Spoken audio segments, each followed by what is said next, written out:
welcome again to Flipped Harbor for Precalculus.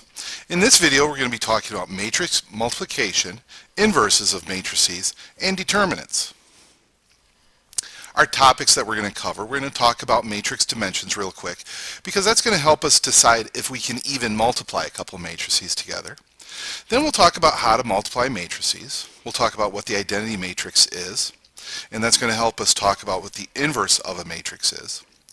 We're going to talk about how to find the inverse of a 2 by 2 matrix, and in that process we're going to have to find something referred to as the determinant of the matrix. We're going to talk about a process, a kind of a shorthand, to find the determinant of a 3 by 3 matrix. And finally, what we're going to have to do in this lesson is find the inverse of a 3 by 3 matrix using our TI inspires. I'm not really going to cover that in this video because you need to have your TI inspires in front of you to talk about it, but by the end of this lesson you need to be able to do that. So our objectives: be able to multiply two matrices of appropriate dimensions, find the inverse of a 2 by 2 matrix. You should be able to do that without your calculator. Find the determinant of a 3 by 3 matrix, and you should be able to find the inverse of a 3 by 3 matrix using your calculator. So let's talk a little bit about matrix dimensions. So here I have two matrices, matrix A, matrix B, and we generally use capital letters when we're trying to signify or use a variable for a matrix. We tend to use these capital letters. So let's talk about how big these matrices are. And what I want you to remember is RC Cola. Everything about matrices, we always talk about rows first and then columns. So what you need to do is count the number of rows and then the number of columns. So matrix A has 2 rows and it has 2 columns. That one's kind of hard to mess up. That's what we refer to as a square matrix when the number of rows and the number of columns match. So it's referred to as a 2 by 2 matrix. Matrix B is not square. It's only got 2 rows, but it's got 3 columns. So we refer to matrix B as a 2 by 3 matrix. Now, this is going to become really useful when we're talking about multiplying matrices, because here I have these 2 matrices, and they're the exact same 2 matrices, but I'm trying to multiply them in different orders. And it turns out that not only is matrix multiplication not commutative, that means that I can't switch them around and get the same answer, but sometimes, under the right configuration, I can't even multiply the matrices. So let's take a look how that we can tell if we can multiply matrices or not. So in my first example over here on the left, I've got a 2 by 2 matrix multiplying a 2 by 3 matrix. Now, if you set the dimensions like this down, this actually tells you that you can multiply them because these 2 middle numbers match. So if those 2 middle numbers match, you can multiply. And if we go a little bit farther, the 2 that's in front and the 3 that's in the back actually tells us the size or the dimensions of our answer matrix. So this is possible, and our answer will be a 2 by 3 matrix. Now if we check the ones on the right, the exact same matrices, just flip the order a little bit. Now we're trying to take a 2 by 3 matrix, multiply it by a 2 by 2. These middle numbers do not match. So that means that this is not even possible. So sometimes when we want to take the product of 2 matrices, we can't do it because the dimensions aren't right. This really has to do with the procedure, how we multiply matrices together, which obviously we're going to have to get into because we got to learn how to multiply matrices. Now let's go ahead and do this product that we can do. Again, it's a 2 by 2 multiplying a 2 by 3, so this is possible, and it's going to create a 2 by 3 matrix for our answer. And I got my little RC Cola up in the corner because I want you to remember everything in matrices has to do with rows first, then columns. And what I mean here is I'm going to use my rows from this first matrix, but I'm going to use my columns from the second matrix. So I like to get my answer matrix kind of like set up. Even if it's just in my head, I like to think, okay, I'm going to be making a 2 by 3 matrix. And that kind of helps me make sure that I get everything done, but I don't do stuff that I shouldn't do. So at least in my head, I know the size that I'm going to make. And the way that we do this, let's start with this first element right here. This is in row 1, column 1. Remember, rows first, then columns. So the way that I make that is I use row 1 from my first matrix, and I use column 1 from my second matrix, and I multiply the 3 and the -6. The 3 and the -6 because they're the first elements in the row and the first element in the column. I multiply the -1 and the 4 because they're the second element, the last element in the row and the last element in the column. I multiply them together like that, and then I add them. So my first entry in this 2 by 3 matrix is -18 plus -4, or -4. So that goes in my row 1, column 1 location because I used my first row from the first matrix and I used my first column from the second matrix.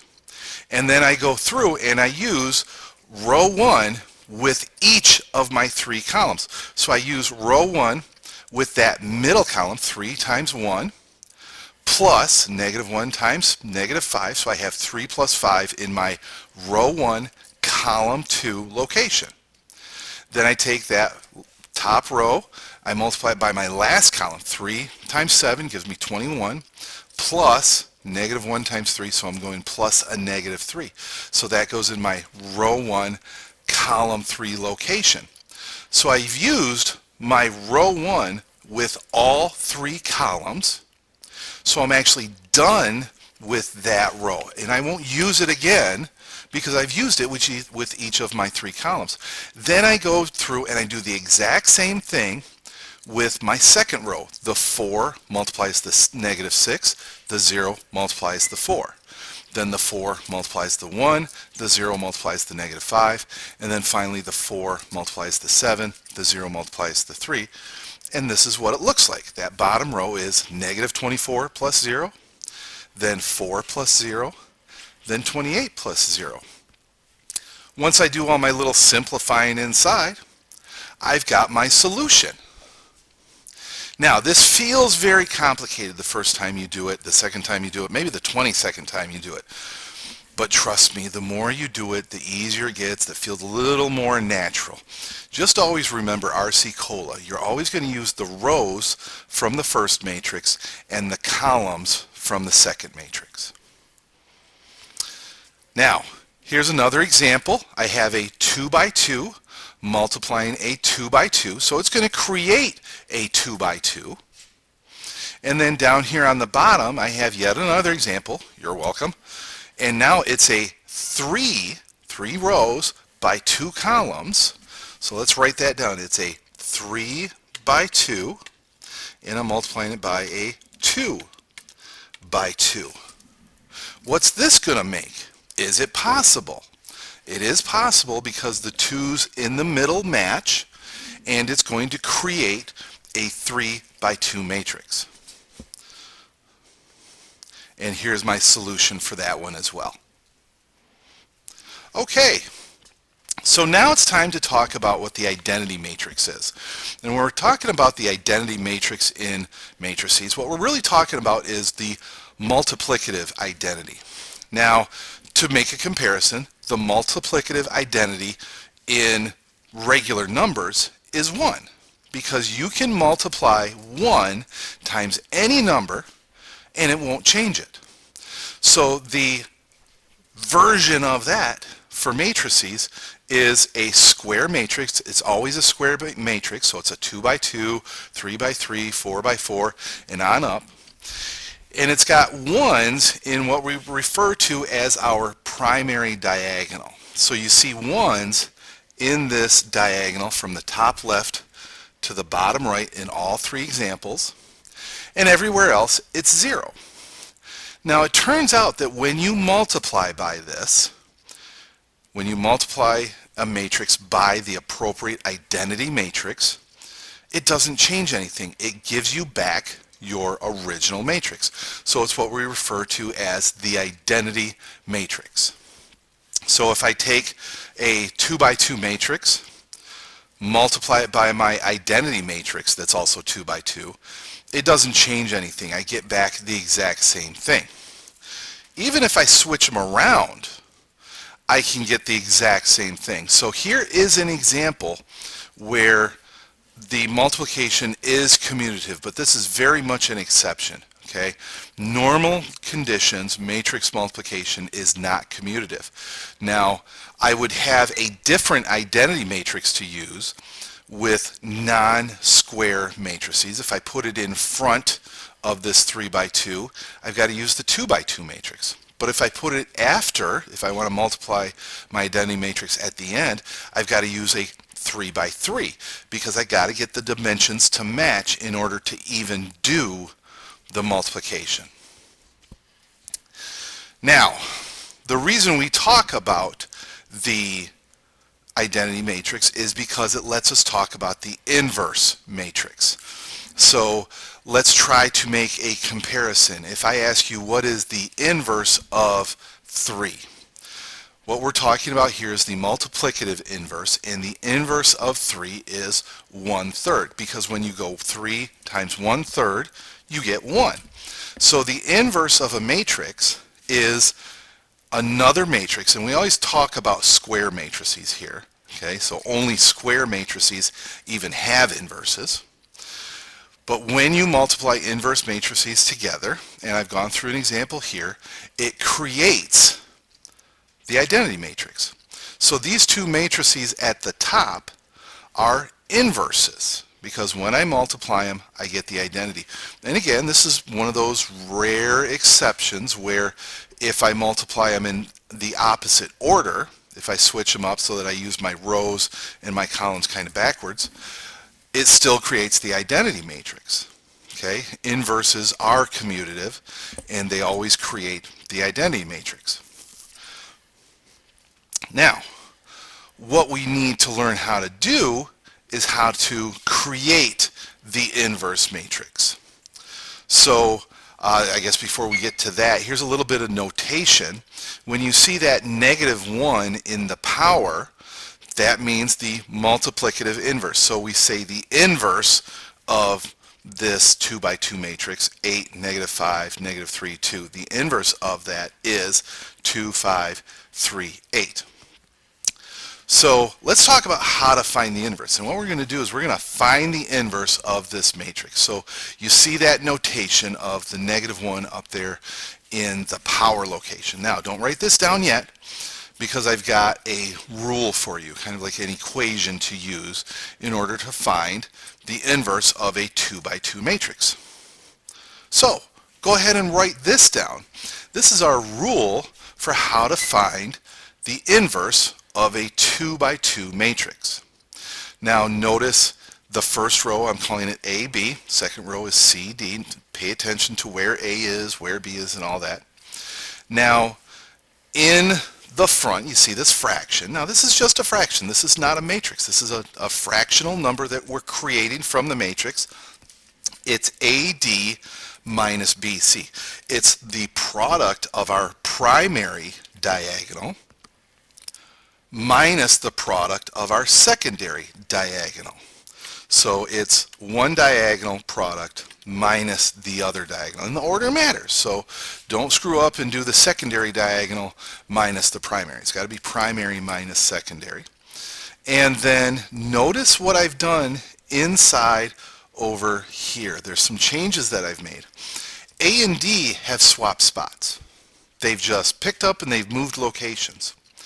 C and B have stayed put, but I've done the opposite sign-wise. So if C was positive, it would now be negative, but if it started out negative, it would now be positive. So here's a great rule, a procedure, a process, an equation, whatever you want to call it, for finding the inverse of a 2 by 2 matrix. Now, this stuff on the bottom of the fraction, the stuff that I talked about, primary diagonal minus the secondary diagonal. We call this the determinant because it actually determines something for us, and we'll get to that. So if I ever ask you what's the determinant of a 2 by 2 matrix, that's what we're looking for, not 1 over. If I just ask you what is the determinant, it's AD minus BC. Now let's go ahead and apply our rule to this 2 by 2 matrix. So I go 1 over, and I do the product of -2 and 6 minus the product of 4 and -4, but that's minus a negative, so that's why you see it as a plus 16. The -2 and the 6, the A and the D, have switched spots. They've kept their sign though.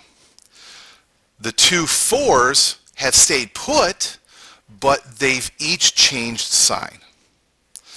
So now I need to simplify. I need to multiply this 1 over the determinant into my matrix. This is actually what the process we call scalar multiplication, and it just basically goes in and it multiplies all 4 of those numbers. So did a little bit of simplifying. 1 over my determinant, 1 over 4, multiply that in, so it'll be 6 over 4, and that reduces down to 3/2. -4 over 4 is -1.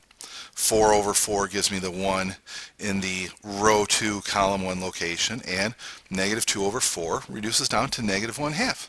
So I have found the inverse of this matrix, and if I multiplied them together, either way, it would give me the identity matrix. Now let's go ahead and do another one. We have another 2 by 2 matrix. I've set up my equation, I've set up my procedure, but I've got a little bit of a problem. Look at my determinant. My determinant is 0. Now that actually means that this matrix does not have an inverse. So we refer to it, if you know, a lot of calculators, if you try to make the calculator find this, it'll refer to it as a singular matrix. Okay, but basically this matrix does not have an inverse. There's no matrix that I can multiply it by to create the identity matrix. All right, so let's move on. And again, we're not going to be talking about how to find the inverse of a 3 by 3 matrix because it's possible. We could talk about how to do it. It's a very lengthy process. But we're going to be using our technology to actually find the inverse. But what you do need to be able to do is find the determinant of a 3 by 3 matrix. So I've actually got up on the screen right now 2 different notations. The DET doesn't stand for Detroit. It actually stands for the determinant. So that says the determinant of this 3 by 3 matrix. And then over on the right, slightly different notation. But these things, these bars that kind of look like absolute value bars, they're actually a different way to denote find the determinant of this matrix. So this notation works, either notation works for 2 by 2, 3 by 3, 4 by 4, whatever. Okay, you can either write DET in front of it, or you can use what appears to be absolute value bars. So there's a really cool process, really cool trick, because the technical way that we do this is a little bit cumbersome. So somebody came up with this brilliant little trick. It was not me, even though I'm brilliant, it was not me.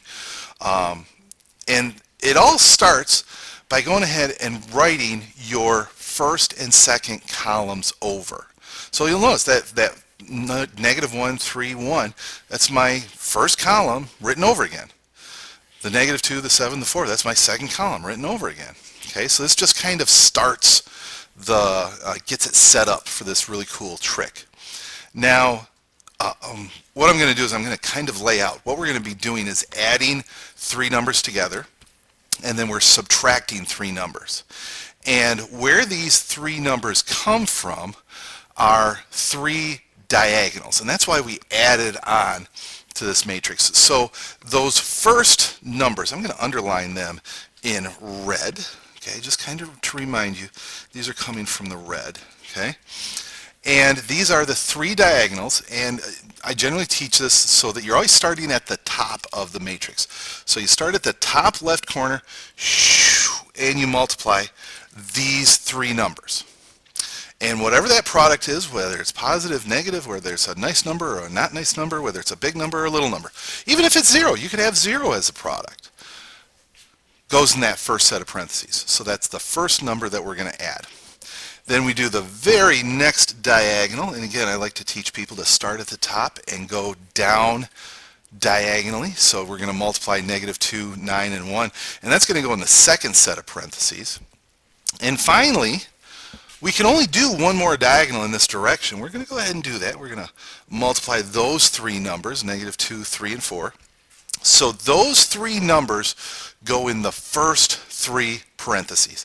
Whether they're positive, whether they're negative, it doesn't matter. Okay, whatever the product ends up being, they go in the first three parentheses. Now I'm going to change color here, and I'm going to underline these in blue so that we can kind of tell the difference, a little bit of color coding. And now we're going to do three different diagonals. We're still going to start at the top, but instead of starting at the top left, we're going to start at the top right, and we do this diagonal. So whatever that product is, that product ends up in my first matrix, first parenthesis that I subtract. Whether it's positive or negative makes no difference. That number goes in there and it gets subtracted. And then I work my way back over and I do this diagonal. That product goes in the second set of parentheses, and then this diagonal goes in that last set of parentheses. So it's still diagonals, just like it was in a 2x2, but it's more diagonals. And we've got to set it up by putting those extra 2 columns at the end.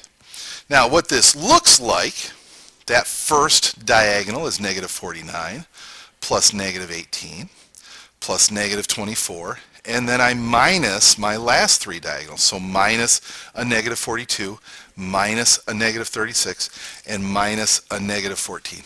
I don't care. The fact that they all came up negative, who cares? I don't care. If they just go right in, plug them into my calculator, or maybe I count fingers and toes, I end up with 37. So the determinant for this 3x3 matrix is 37.